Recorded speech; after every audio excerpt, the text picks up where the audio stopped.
Hi everyone, welcome to my YouTube channel.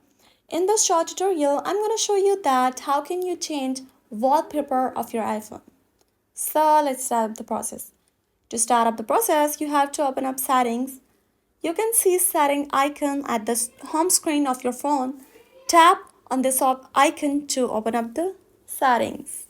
After opening the settings, scroll down. Now here you can see option wallpaper. Tap on this option. Now from here you can set wallpaper to your home screen.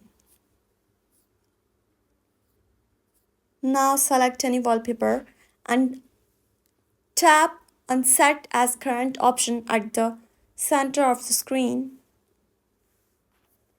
Now here you can see your wallpaper has been changed.